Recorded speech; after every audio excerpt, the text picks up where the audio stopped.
Good evening, culinary comrades, and welcome to a jubilant St. Patrick's Day celebration right here on Neighbors Cooking, where the heart of home-cooked heritage beats to the rhythm of shared stories and savory creations.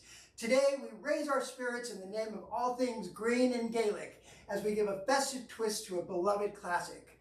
So hold on to your hats because we're taking the traditional shepherd's pie and painting it with the vibrant hues of a glorious sunset.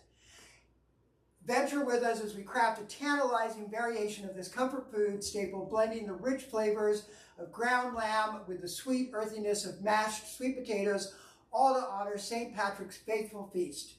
Now, shepherd's pie is a dish steeped in history, has warmed the hearts and hearths of many since its birth in the rural pastures of the United Kingdom and Ireland. Originally known as cottage pie when it was made with beef, the name shepherd's pie was bestowed upon this meal when lamb became the meat of choice and shepherds took a starring role in procuring that key ingredient. The pie emerged from humble beginnings with frugal cooks in the 18th century seeking ways to repurpose leftovers from Sunday roasts. They minced the meat, tucked it into a crust of mashed potatoes, and thus a timeless classic dish was born, transcending borders and winning appetites. So don your aprons and grab your spoons as we pay tribute to St. Patrick with our innovative take on shepherd's pie. With each forkful, we celebrate the simplicity and adaptability that has allowed shepherd's pie to endure and evolve through the ages.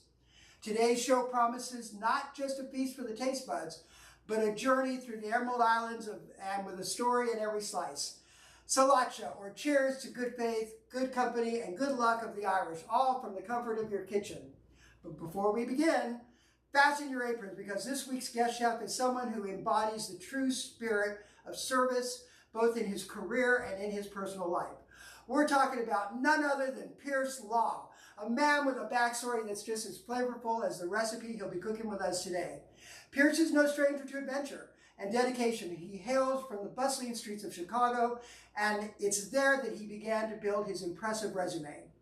A former police officer on the beat for the Chicago Police Department, Pierce has seen it all and lived to tell the truth, but his thirst for justice didn't stop there. Now, this man of the law has traded in the Windy City to the sun-kissed tranquility of Palm Springs. Here, he proudly wears a badge as a member of the Palm Springs Police Department, and his dedication to community shines brighter than ever.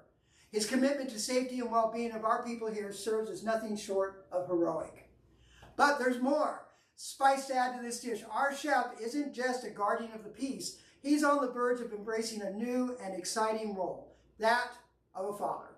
Pierce is now embarked on an incredible journey, beginning with IVF to find his little bundle of joy and bring him into his life. He's going to be a dad, and he's ready to share this story of path to parenthood with all of us today. So as we prepare to whip up this culinary magic in our kitchen, let's extend a big, hearty welcome to Pierce Law. Hello, my friend. Hey, how are you? How have you been? It's Good, really good to see you. You haven't been here since the first show with the competition last year. Yeah, it was, wow, it was really good food, though. It was really good food. Hawaiian dish was my favorite. Yes. So you work here in Palm Springs. You're an officer. Yes, sir. Everybody knows you. I very well know. But you're given a whole new term to the term here, Daddy. I will be the youngest daddy in Palm You will Springs. be the youngest daddy in Palm Springs. So tell us about it. You're working on getting a baby. So I am in the process of doing a surrogacy. I've been planning on doing this for like 10 years. But I kind of got engaged, I was put to the side. I put the surrogacy to the side when I moved here, and now I have the opportunity to go ahead and pursue it. So I started the process, and I am 16 weeks pregnant as of Monday. Yay! So I know you're going to have a big reveal party. You don't know what the baby is yet, and I'm looking forward to getting to go to that. It's going to be a lot of fun. Have you thought about the food you're going to feed this baby? So I'm going to be doing a lot of home-cooked foods. So a lot of the steaming of the vegetables and the meats and then pureeing them. So I'm going to try to do a healthy route. I don't want to do all the sugars. Well, you have to, nutrition starts from the beginning, right? And if you give children bad eating habits, they will live with them for the rest of their lives and suffer in great misery until they figure out how not to suffer anymore from all the sugars and things. So that's really great. I will be here to help you with that whenever you need help and advice. I'm happy to give you some nutrition tips. I have 2 kids myself, so I've gone through not the baby infant stage. Mine were 8 and 9 when I got them, but you know, it's a joy that I can't even begin to describe.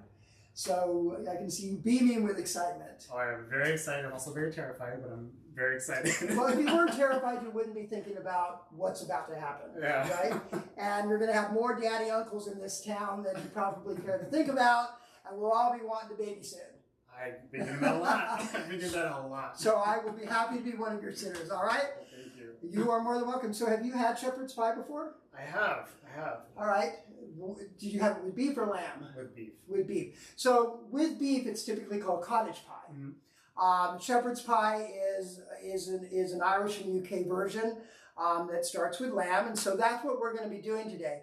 So I'm going to have you come back to this pan, which is a little bit hot, and in a minute I'm going to start handing you the ingredients that we're going to cook. There's some step-by-step instructions there you can kind of read over for a second, and I'm going to go over the ingredients for the audience, all right? Sounds good. All right, so let's have a look at what we are using today in our recipe. We are starting off with the topping, the mashed potatoes. In this case, we're not using mashed potatoes. We're going to change it up, and we're going to use sweet potatoes. Now, there's a number of different kinds of sweet potatoes. There are Japanese white, and then there's the ones that you're typically familiar with. So you have an orange, sweet potato, and then you have a white Japanese sweet potato. If you can get these, they will be far better in this recipe. You can see they look about the same from the outside, so they're easily to be confused, but clearly different on the inside.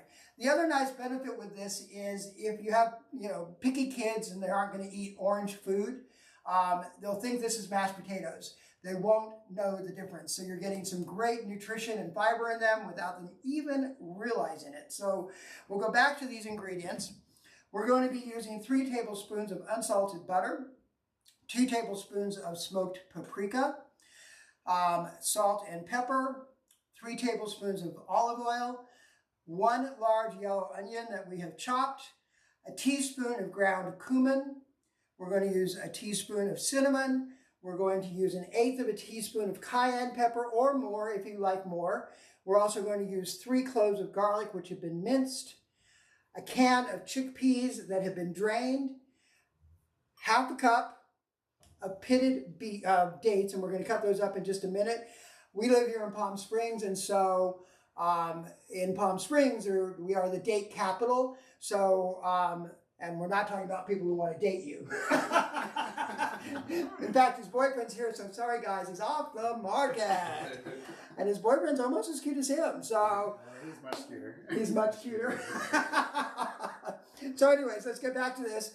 We're gonna have some fresh parsley, some olive oil, some tomato paste, and a couple teaspoons of all-purpose flour, and that's to thicken up what we're doing, and a cup of broth. Now, I'm not a big fan of broths, but you can also add to the broth. I've used this product called More Than Gourmet, and it's basically a really super condensed bone marrow that is turned into a gel-like substance because it's so cooked down. You can mix it in with the broth, and you're going to get a whole bunch more flavor than you would normally get. So we're going to be adding that in. So Pierce, I'm going to give you the olive oil. Put it in that pan for me. And then we're going to have you follow the instructions. So what do we do next?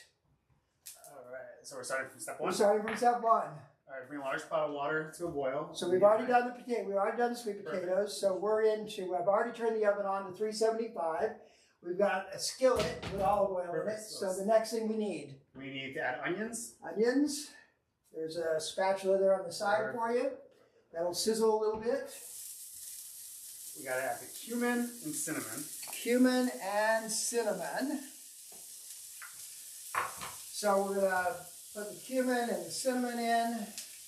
What else? Cayenne and the remaining 1.5 teaspoons of paprika. And cayenne and paprika. So the cayenne you can put in more or less, depends on what your flavor is. You want to save some of this paprika because we're going to add it to the top when we're done. Okay. And what else do we need to add? Anything right now? Nothing right now. All right. So you're going to start just putting that together. So we're bringing together all of the great flavors of the cumin and the cinnamon and the paprika with the onions, and we're going to let those cook up for a couple of minutes. I know it seems like a lot of ingredients, but it's really not. But we're really going to roast out those flavors, and you'll smell them. So what we did before the show, just to save some time, we already cut up the sweet potatoes into chunks. We put them into boiling water for about 15 to 20 minutes until they're soft. Now, if you use the yellow or the orange, the orange sweet potato, these have a lot more moisture than the white ones. So you'll have to treat them differently depending which ones you use. If you use these orange ones, you're going to have to cook the potatoes in the pan when you're done to take some of that moisture out. If you use the white ones, the Japanese ones, they have less moisture, so you're not going to have to worry about the moisture. But you're going to drain them really well and get that moisture out of the potato, because what we're basically making here is a casserole. And you want it all to blend together, so when we serve it up, it actually comes out as a square piece or a slice of the finished product, all right? So we've cooked those up, we put some salt in that water, and we just let them cook. And as you can see, they look just like potatoes. So, but taste so much better. Those are good. How's that doing? It smells good. It's doing good. The cinnamon smells amazing. Yeah. So we're roasting that up. What goes next in that? So next we're going to add the garlic, and we're going to cook for just an extra minute. All right, so there's our garlic. And while you're doing that, I'm going to cut some of these dates up. So these are already pitted dates. We're just going to cut them up. What dates do to this is it kind of adds a sweetness with the lamb. We've got the cinnamon, we've got the cumin. It just really adds a nice texture into it, and you get great protein and great fiber out of it. Your kids will think they're eating some meat. They won't know any better. You know, because sometimes you have to hide from kids what it is they're eating, right? Oh, for sure. You tell them it's a vegetable and like, my brother and sister, when we were young, I loved vegetables. My brother and sister hated vegetables, and my parents would make them eat it. So the one thing I can tell you with your kids, don't make them eat something they don't want. See, I was a weird kid. I loved eating Brussels sprouts. I did too, but not all kids do. And, you know, our palate changes as we get older. So our taste buds change about every 30 or 45 days when we're younger. As we get older, that doesn't happen because we shed those taste buds. So don't make your kids eat things. If they don't like it, try something else. Because once you make them eat it, they will never ever enjoy it. Ever in their life. My brother and sister were required to eat 5 peas or 5 pieces of corn. And it was always a disaster and always tragic. And you would watch them, you would think that somebody was strangling them at the table. They were so just tortured by it. All right, so did we put the garlic in? We put the garlic in. We did. All right, let's turn that up just a little bit. I want to get some more sizzle. And as you're doing that, make sure you're scraping all the good bits off the bottom. I use my cast iron skillet almost exclusively in my kitchen. I didn't for a while. I actually had it in storage and I forgot about it. And this was my grandmother's cast iron skillet. So it passed from her to my mother and from my mother to me. And the reason you want that is because those skillets really get a lot of flavor in them, and they continue to grow in flavor in what melts into the cast iron. And it just makes for far better cooking. I even make pineapple upside down cakes in this. So it's the best way to do it. All right, so where are we at? So next we're going to increase the heat to a medium-high and add some lamb. We're going to add the lamb. All right. Here is the lamb. You're just going to break that up into pieces before you put it in. Use your fingers. Yes. All right. This is a kitchen. We're not, if you don't get your hands in your food, then your food's no good. All right? It's that simple. So we're using lamb, but you could use beef. You could use chicken. You could use turkey. But your recipe will change in flavor, of course. And as with all things, you need to adjust. So if you use chicken or you use turkey instead of beef, you would use chicken broth. I'm not so sure that with turkey it would really be a great combination with the spices that we're using, but you can try it. There's no harm. So lamb is not the only meat that you can use. I know a lot of Americans in particular aren't real fond of lamb. I grew up on it. It is one of the best tasting meats that I enjoy. The other red meat, I call it. You want to make a paper towel. Never prepared in the kitchen. That's me. So you're going to continue cooking this and browning it and mixing all those onions into it and get it nice and brown.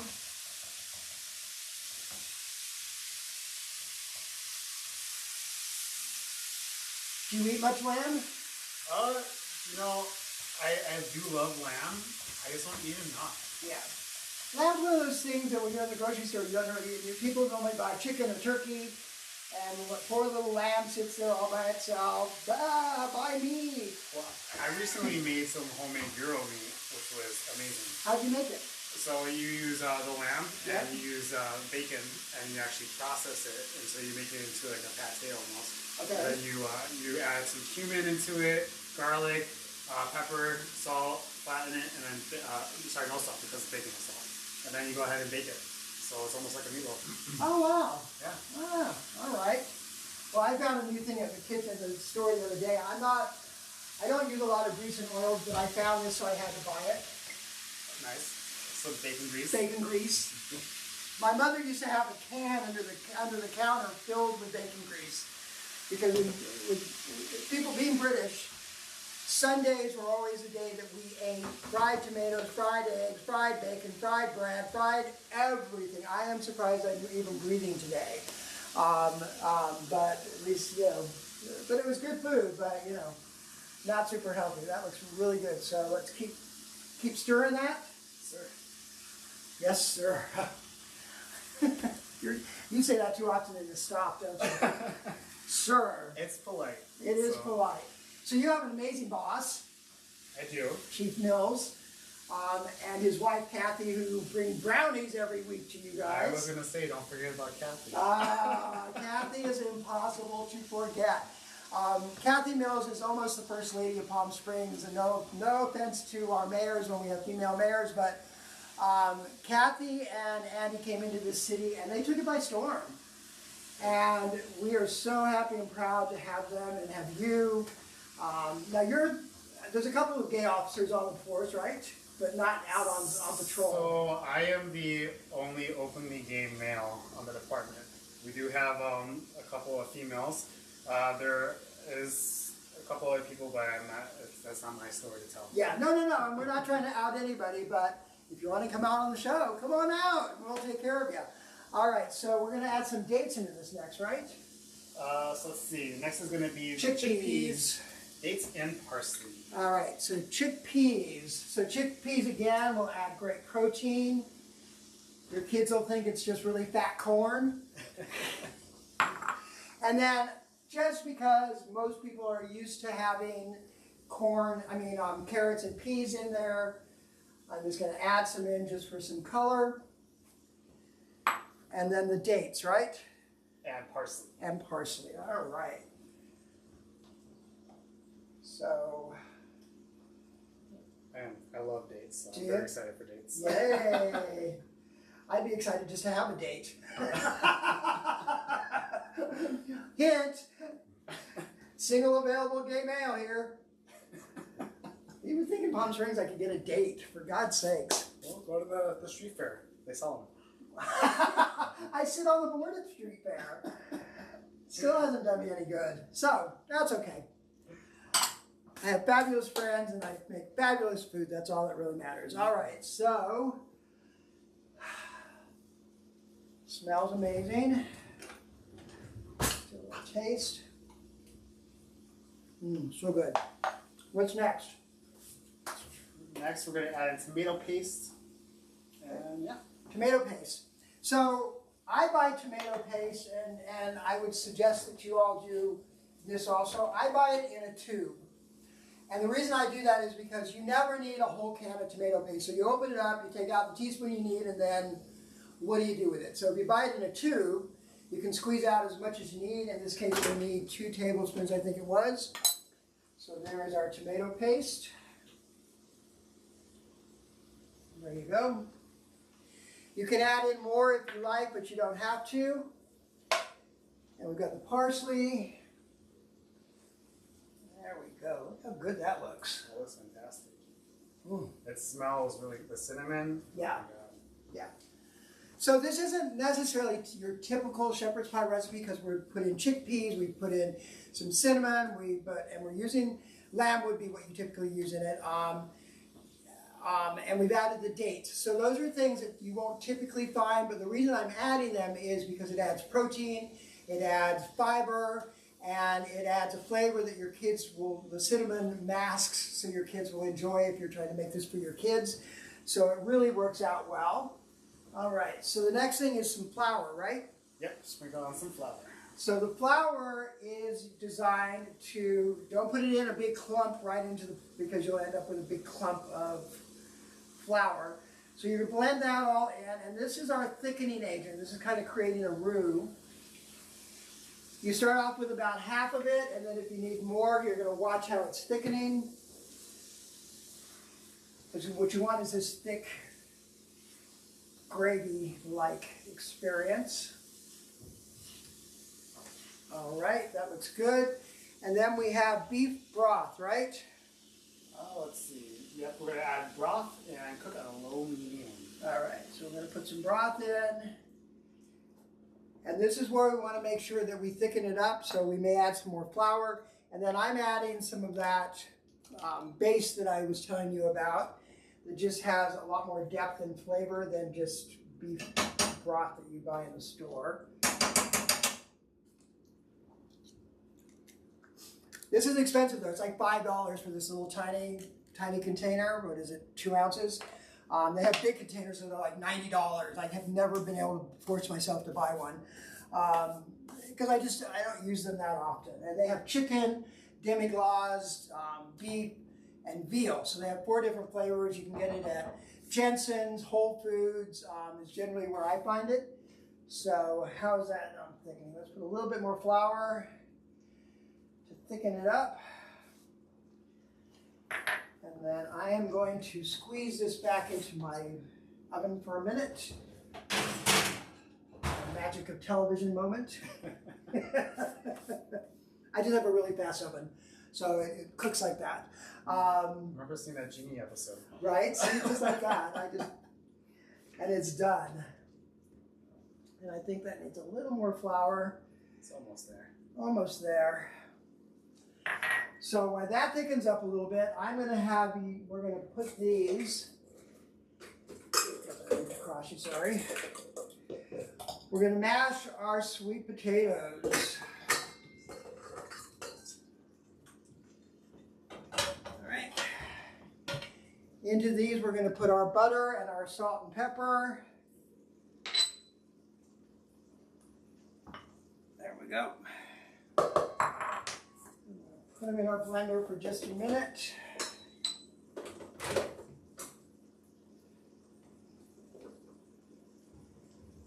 And now we're going to have a moment of silence as the blender makes all kinds of noise.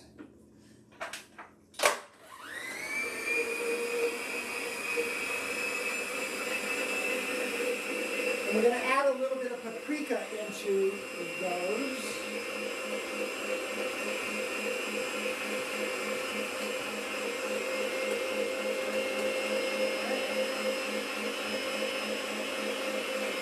Squeeze next to you there.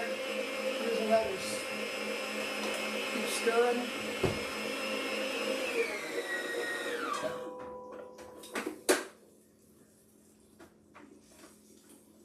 All right.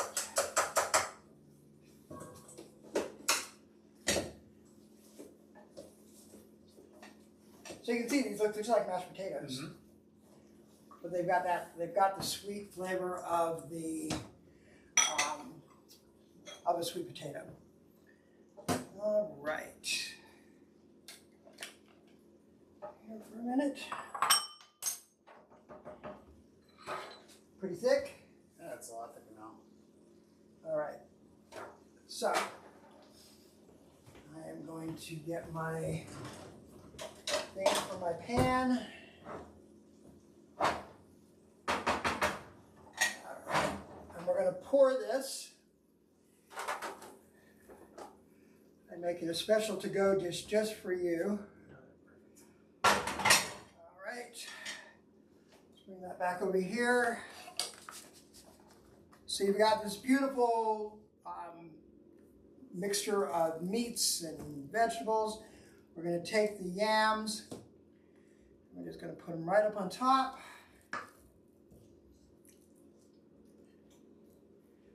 Spread them out a little bit. You can get fancy with this. You can put it into a piping pastry piping if you wanted, but nobody's going to care when it comes down to eating it, except you. All right, there we go. Now I overfilled this one a little bit, so I'm going to put it on a baking dish because I don't want to clean my oven later. Hate cleaning my oven. All right. So this is going to go in your oven for 20 minutes, 20 to 25 minutes at 375 degrees. There it goes. And where are Joe, could you hand me my towel from over there? Would you mind? Thank you, sir. And we're going to pull out our finished product. Now this has already been out of the oven for a few minutes, so you want to let it set out of your oven for about 15 minutes. And as you can see, you've got this beautiful, nice finished potato that's kind of crisped up on the top. You could actually put it under the broiler or use a torch to kind of brown it a little bit more if you wanted to, but you don't have to. This is beautiful already. Isn't that cute? Yeah. All right. So we're going to get you the first piece. That's a first. All right, here we go. So the reason you want it to set for a few minutes is because you want it all to blend and stay together when you try to serve it.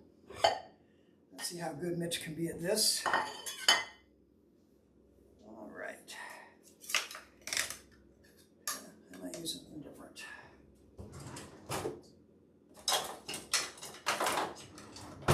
All right. So we're just gonna getting the first piece out is always the challenge. There we go. But since it's got mashed potatoes on top, you can always fix it and put it back together. There we go. All right. Time for the taste test. Thank you. There you go. It's First hot. of all, Be careful. Smell test. It smells fantastic.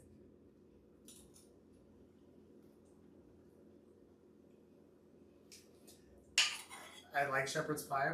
I've never made it before, so this is very different and it's actually really good. Good. All right. The sweetness is kind of a cool little curve. Yes. Yeah.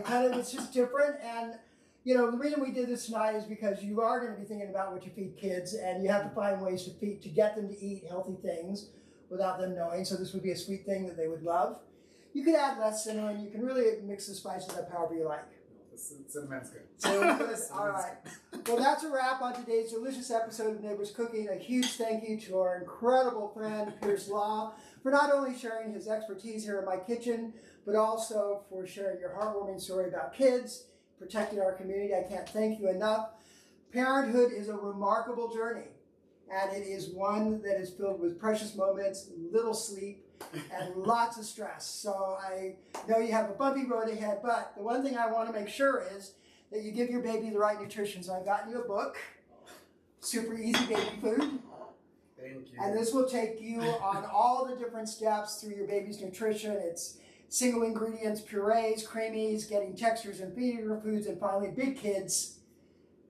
I'm definitely going to do that. I don't know if you saw my eyes water a little bit when I said that. So. Well, I'm very happy to do it. So remember to tag us with Neighbors Cooking so we can connect with other food enthusiasts who cherish our times in the kitchen together and the power of bringing good food together. Again, thanks to Pierce. Thank you for your being part of our amazing, sharing your story with our audience. And that's it for now. We'll see you next week in the kitchen. Well, thank you for inviting me. Have a great day.